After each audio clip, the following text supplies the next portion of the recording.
बिस्मिल्लाहिर्रहमानिर्रहीम। आदाब दोस्तों, आपने स्कूल में बीजगणित यानी अलजीब्रा तो पढ़ा ही होगा, लेकिन क्या आप इसके शोधक का नाम जानते हैं? और क्या आप जानते हैं कि इसी गणित शास्त्री ने अलजीब्रा के साथ साथ अल्गोरिथम का कॉन्सेप्ट भी पेश किया, जिसकी वजह से आज हम 21वीं सदी में डिजिटल दुनिया यानी इंटरनेट और मेटावर्स के ब्रह्मांड में तफरीह करते हैं। और इसी गणित शास्त्री ने हिंदी अरेबिक आंकड़ों को फैलाकर कैलकुलेशन को एकदम आसान कर दिया है। महान मुस्लिम वैज्ञानिकों की इस सीरीज में आज हम बात करेंगे महान वैज्ञानिक और गणित शास्त्री मूसा अल ख्वारिज्मी की। दोस्तों, महान मुस्लिम वैज्ञानिकों की इस सीरीज हमने चलाई है। हमारी यूट्यूब चैनल को आप सब्सक्राइब करें और इसे ज्यादा से ज्यादा फैलाएं।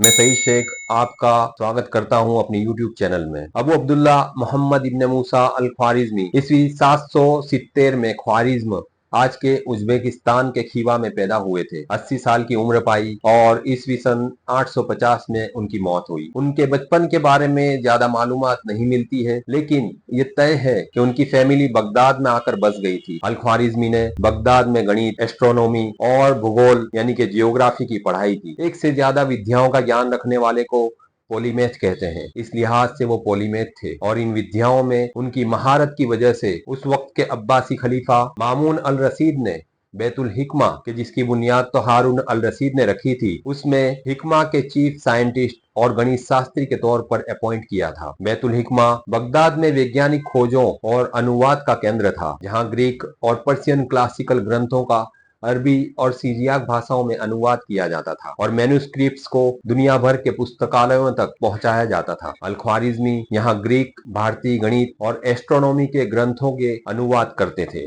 गणित में अल ख्वारिज्मी ने जो योगदान दिया है उसे कभी भी भुलाया नहीं जा सकेगा। उन्होंने रैखिक और चतुर्भुज समीकरणों यानी लीनियर और क्वाड्रेटिक इक्वेशंस का एनालिटिकल सॉल्यूशंस देकर अलजिब्रा की शोध की और इस तरह वो अलजिब्रा के स्थापक बने और फादर ऑफ अलजिब्रा कहलाए। इन समीकरणों से ही बाद में कलन यानी कैलकुलस का विकास हुआ। उन्होंने 9वीं सदी में अल किताब अल मुख्तसर फी हिसाब अल जबर वल मुकाबला यानी the compendious book on calculation by completion and balancing जैसी क्लासिकल ग्रंथ की रचना की। इसके एक अक्सर अल जब्र से इसको अल जिब्रा से पहचाना गया। इस ग्रंथ को लेटिन में लिबर अल्गोरिज्मी यानी बुक ऑफ द ख्वारिज्मी के नाम से कई अनुवाद किए गए।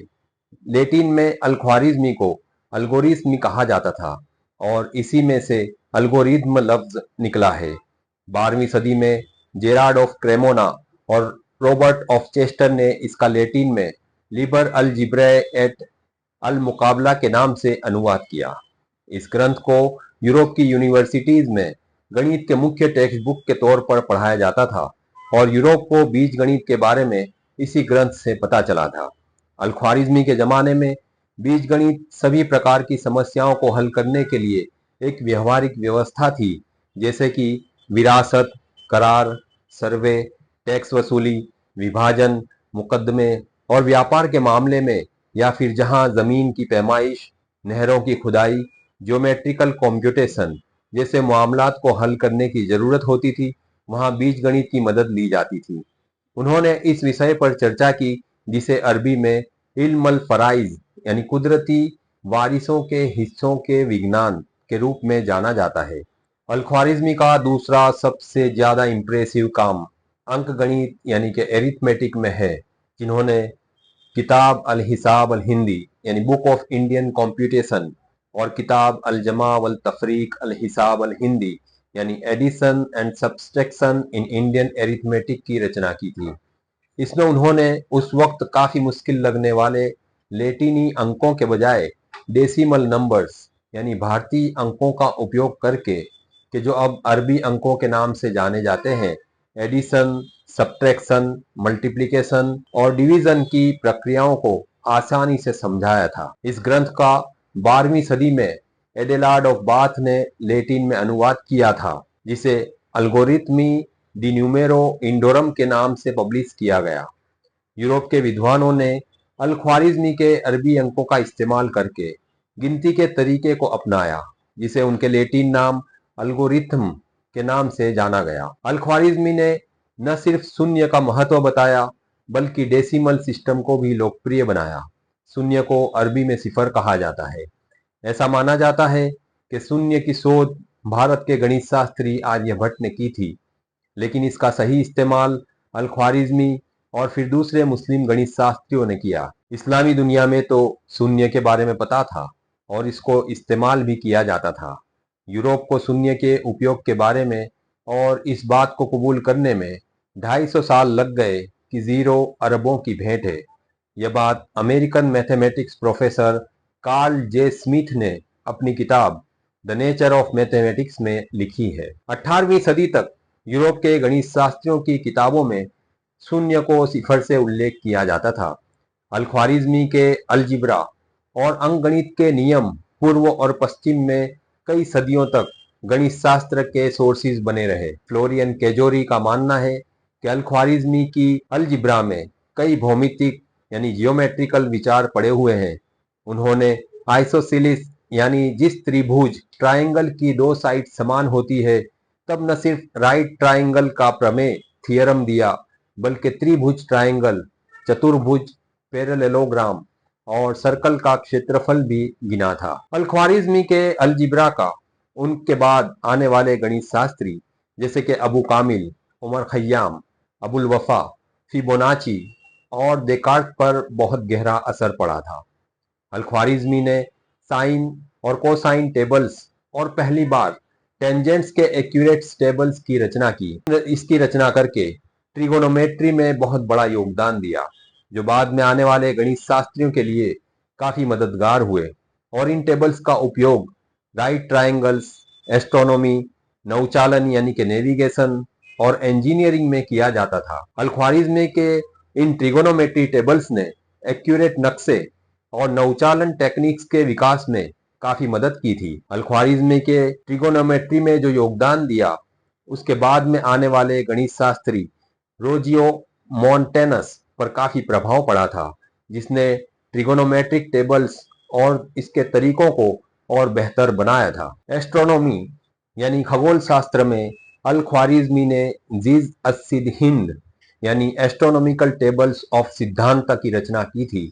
इसका लैटिन अनुवाद एडेलार्ड ऑफ बाथ ने किया था। इन टेबल्स की मदद से खगोलीय पिंडों का स्थान जाना जा सकता था। कोपरनिक्स और टाइको ब्राहे जैसे बाद में आने वाले खगोल शास्त्रियों ने अपने सोलर सिस्टम के मॉडल्स को सुधारने के लिए इन टेबल्स को ही आधार बनाया था।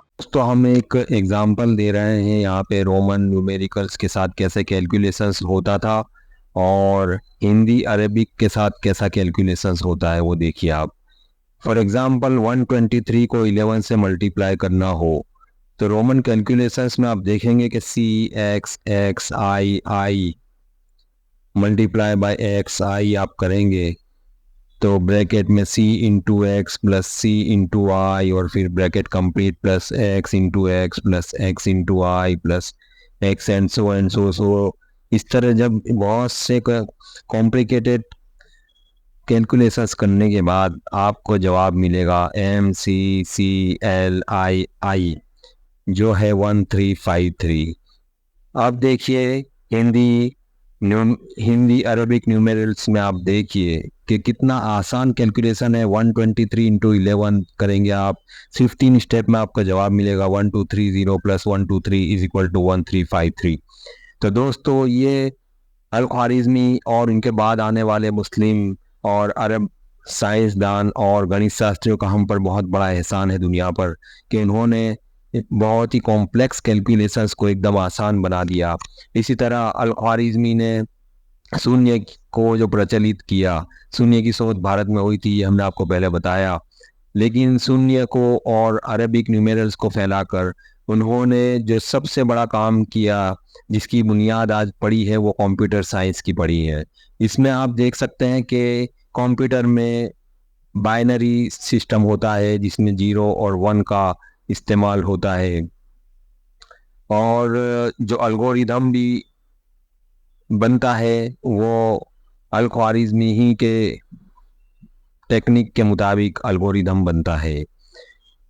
तो और दूसरा उन्होंने ट्रिगोनोमेट्री में जो योगदान दिया उसकी वजह से भी आज बहुत से कॉम्प्लेक्स यानी कि बहुत से मुश्किल कैलकुलेशंस को बहुत आसान तरीके से बदल दिया गया है उन्होंने।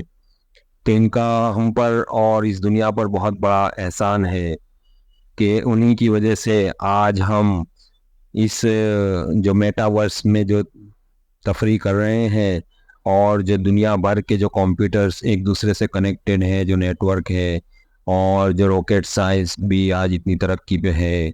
अगर ये कैलकुलेशंस उन्होंने आसान नहीं किए होते तो आज हम कहाँ होते, आप खुद ही अंदाज़ा लगा सकते हैं। तो इसी तरह गणित में उन्होंने जो योगदान दिया है वो बहुत ही महत्वपूर्ण योगदान है, उसको कभी भी बुलाया नहीं जा सकता। अल ख्वारिज़मी ने भूगोल यानी जियोग्राफी में किताब सूरत अल अर्द लिखी। इसमें पृथ्वी के आकार के बारे में लिखा और इसमें शहरों के रेखांश यानी लॉन्गिट्यूड्स और अक्षांश लेटिट्यूड्स का लिस्ट था। उन्होंने दुनिया का नक्शा बनाया था। ऐसा माना जाता है कि उन्होंने टोलेमी के दृष्टिकोण को सही करके दुनिया का नक्शा बनाया था। अल ख्वारिज़मी ने यहूदियों के कैलेंडर पर इस्तिखराज तारीख अल यहूद यानी extraction of the Jewish era ग्रंथ की रचना की थी। उन्होंने एस्ट्रोलॉब पर 2 किताबें लिखी थी। किताब अल तारीख इतिहास में लिखा था। किताब अल रुखमा सनडायल्स के बारे में लिखी थी। दुर्भाग्य से पिछले 2 खंड आज उपलब्ध नहीं है। इस महान वैज्ञानिक और गणित शास्त्र के मान में चांद पर एक गड्ढा यानी क्रेटर का नाम अल ख्वारिज़्म में दिया गया है। एक माइनर प्लेनेट जिसका डायमीटर 3.1 किलोमीटर है और जो 1986 में बेल्जियम के एस्ट्रोनॉमर्स ने खोजा था, उस प्लेनेट को 13498 अल ख्वारिज़मी 1986 PX नाम दिया गया है। एक और माइनर प्लेनेट जो मेन एस्टेरॉइड बेल्ट में है, उसे 1997 में खोजा गया था, उसका नाम 11156 अल ख्वारिज़मी दिया गया है। इस महान वैज्ञानिक और गणित शास्त्री के मान सम्मान में बहुत से देशों ने पोस्टल स्टैंप्स निकाली है, जिसमें रसिया, उज़्बेकिस्तान, सीरिया वगैरह देश शामिल हैं। इतिहासकार फिलिप्स के हित्ती ने उनके बारे में ये कहा है कि अल ख्वारिज़मी ने किसी भी दूसरे मध्ययुग के लेखकों की तुलना में गणितीय विचारों पर सबसे ज्यादा असर डाला। डेविड यूजीन स्मिथ और लुइस चार्ल्स कार्पेंस्की अल ख्वारिज़मी के बारे में इस तरह कहते हैं कि बगदाद के स्वर्ण युग के एक महान गुरु और पहले मुस्लिम लेखकों में से एक थे, जिसने पूर्व और पश्चिम के मैथमेटिकल क्लासिक्स को जमा किया, उनकी हिफाजत की और यूरोप की जागृति के लिए इसका ज्ञान आगे बढ़ाया। प्रसिद्ध इतिहासकार और गणित शास्त्री जॉर्ज साटन ने अल ख्वारिज़मी के बारे में कहा कि वह अपने जमाने के एक महान वैज्ञानिकों में से एक थे और उनकी पर्सनालिटी वैज्ञानिक महानता के आधार पर रची गई थी। Al Daffa the Muslim contribution to mathematics में लिखते हैं, सभी समय के गणित शास्त्रियों में सबसे पहले नंबर पर अल ख्वारिज़मी का नाम आता है। उन्होंने अंकगणित और बीज गणित पर सबसे पुरानी रचनाएं लिखी। वो पूर्व और पश्चिम में आने वाली सदियों तक के लिए गणितीय ज्ञान का मुख्य सोर्सेस थी। अंकगणित पर किए गए कार्य ने पहली बार हिंदी अंकों को यूरोप में पेश किया, जैसा कि एल्गोरिज्म नाम से ही जाहिर है, और बीज गणित पर किए गए कार्य ने यूरोपीय दुनिया में गणित की इस महत्वपूर्ण शाखा को नाम दिया। इसी तरह S Gandz the sources of अल ख्वारिज़मीज अलजिब्रा किताब में लिखते हैं, अल ख्वारिज़मी के बीज गणित को विज्ञान की आधारशिला माना जाता है। इस अर्थ में अल ख्वारिज़मी डायफेंटस की तुलना में द फादर ऑफ अलजिब्रा कहलाने के ज्यादा हकदार है, क्योंकि अल ख्वारिज़मी बीज गणित को एलिमेंट्री फॉर्म में पढ़ाने वाले पहले व्यक्ति हैं और डायफेंटस मुख्य रूप से संख्याओं के सिद्धांत से संबंधित है। दोस्तों, हमारा ये वीडियो आपको कैसा लगा ये कमेंट्स में जरूर बताएं और इसी तरह की और भी वीडियोस हम आगे अपलोड करते रहेंगे। द ग्रेट मुस्लिम साइंटिस्ट की इस सीरीज में हम मिलेंगे एक और नए वैज्ञानिक की बात के साथ। तब तक के लिए इजाजत दीजिए। अलविदा। बहुत बहुत शुक्रिया। Thank you.